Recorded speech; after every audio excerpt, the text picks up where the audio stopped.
Hello, I'm going to carry on with pastel drawing today. You can see that since the last one I've just added a little bit more of the cloud. I just wanted to get a bit more of that in. So the next thing I'm going to do is start sketching in the boathouse, which is sort of made of green corrugated and brown corrugated iron really. So it's quite well hidden. So I'm just going to kind of sketch it out.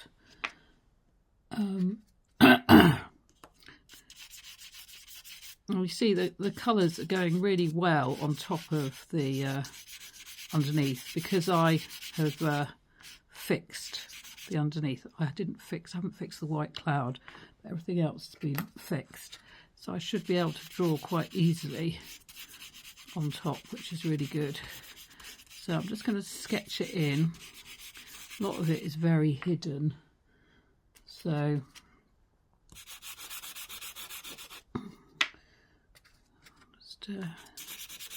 sometimes it's hard to tell what is the house, the building, and what is all the undergrowth and everything. So the other thing I'm going to do now is put in the canal, which is a sort of very greeny, muddy. I mean, it is kind of blue, but not really. Let's just get a bit in there just to get a bit of first layer down. Right, okay, so now I'm going to start adding some of the trees, I think, because I think that will really help with working out what's going on. So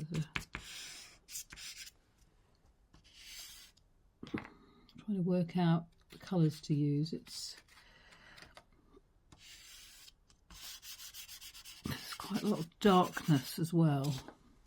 So I want dark without it being black. I'm going to try and avoid using black altogether. Oh, what's that one? The weird thing about pastels is sometimes some of them just aren't as soft as others. And I've read reviews of various pastels that sort of say, you know, couldn't get this to work. So I like my pastels to be quite soft. Some people preferred them to be harder and more sort of chalky.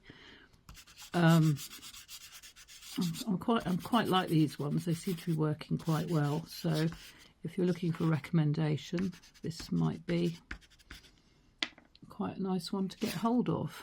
And they're certainly very reasonably priced. Now there's quite a lot of yellow in the leaves over here.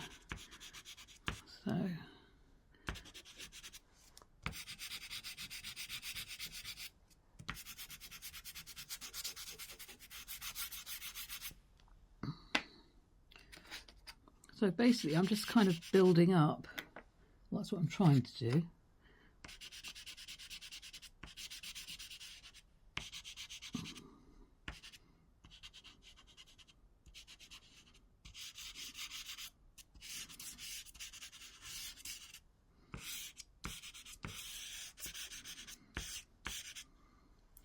And sort of creating atmosphere. It's very, very, you know, full of trees, of undergrowth and so on. So that's kind of what I'm trying to create here. There's a feeling of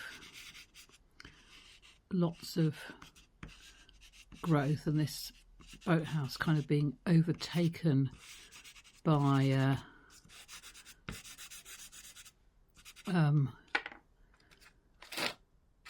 all the plants. It's sort of gradually sort of disappearing into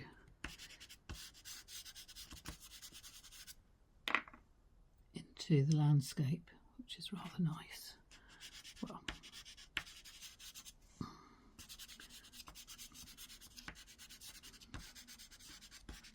and hopefully you can see how the colour is sticking really well onto the paper.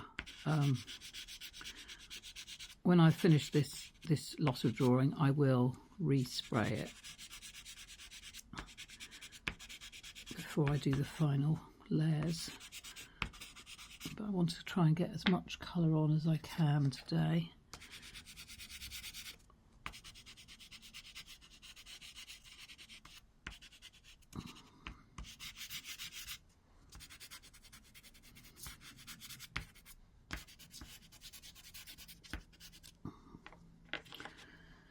Right, what are we doing here?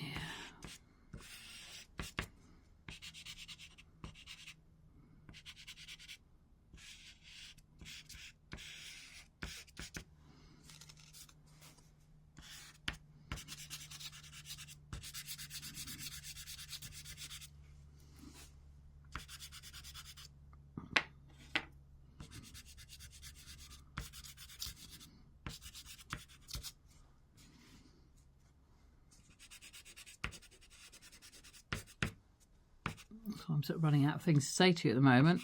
So I'm just going to keep drawing. I'll just leave the video on, but I'm just going to concentrate on what I'm doing here because, well, you can see I'm just like gradually, I'm just building up all the time. You see, I can't get much more colour on there at the moment because it's too powdery. So that will have to be when I've brushed off the chalkiness and fixed it, and then I can put some more colour on top.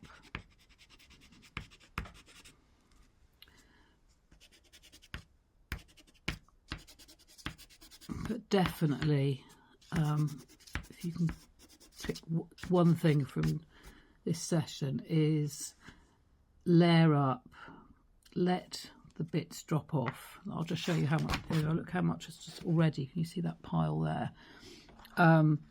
Fix it, let it dry, and then carry on working. Don't just keep going without fixing. I've really learnt to do that. It makes a massive difference. One of the things I'm doing is I'm kind of looking around, thinking, you know, picking up a colour and using it in different places, thinking where else in the picture is there some of this colour. So you get a kind of coherence, and also you're kind of building up the whole picture at once. You're not sort of just, I mean, I know we started with the sky, but that was kind of pretty critical to sort of getting it going. Now I can see I need a lot more brightness here, and I will need to do it once it's once I fix this bit. No question about that. Excuse me. I suspect that pastel dust and asthma are not ideal bedfellows, but there you go. One has to suffer for art, doesn't one? Lightness over here.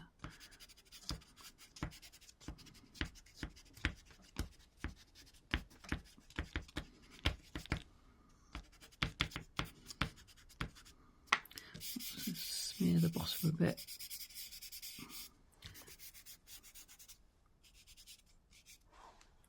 A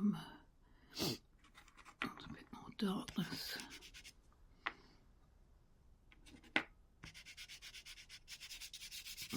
More shadow here.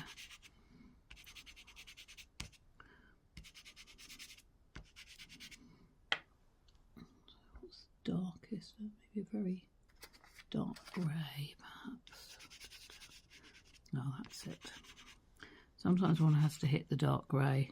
When I'm painting, some of you'll know I'm a big fan of Payne's grey, which actually is a mix of burnt umber and Prussian blue. I only discovered quite recently, and that's why when you water it down, it kind of splits in and makes some beautiful colours. It doesn't sort of go into a kind of pure dark. It doesn't just go lighter of the dark colour. It kind of becomes more blue and more sort of more interesting, really. I'm actually thinking of doing a monochrome painting just using Payne's grey at some point. I haven't decided what, but it just seems like a good little project to do. So can you see how I'm just adding this little bit of depth of colour, a little bit of dark grey rather than black. We don't want black because that kind of kills it. But the dark grey and the dark brown just give a little bit of depth to it all, which I rather like. I think this one might be a darker brown actually. I think so.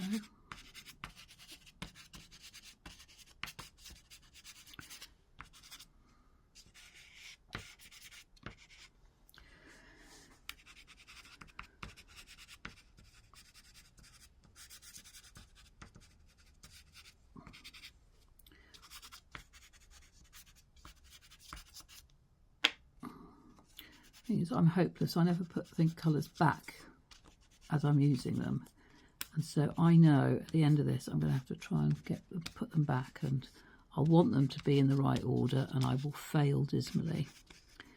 But that's just me. You don't have to be as chaotic as me. Let's see, how are we doing? Doing okay. I still want some more darkness, definitely.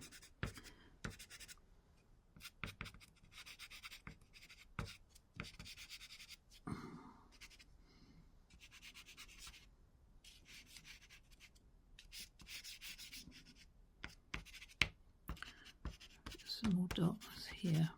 Quite a sort of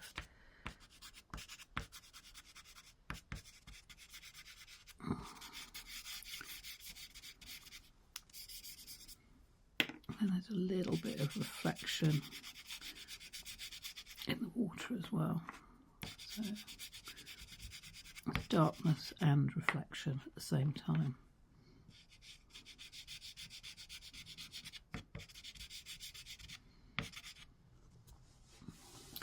Leaving this section here, there's a whole load of cow parsley and lovely flowers and stuff, so that's going to be in the foreground, so that'll be the last thing that I put in.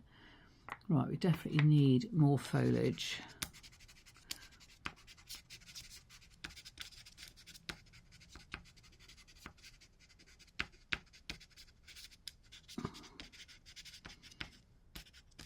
This section here is sort of gets darker as it moves down here, so darker green.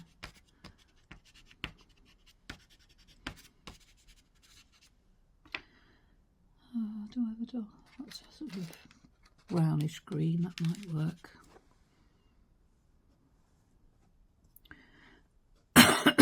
Excuse me.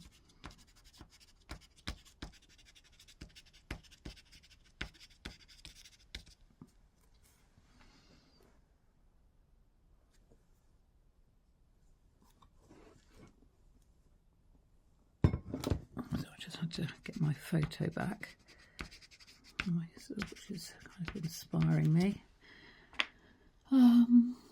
More of a green. How many greens can one use? I think the answer is quite a lot.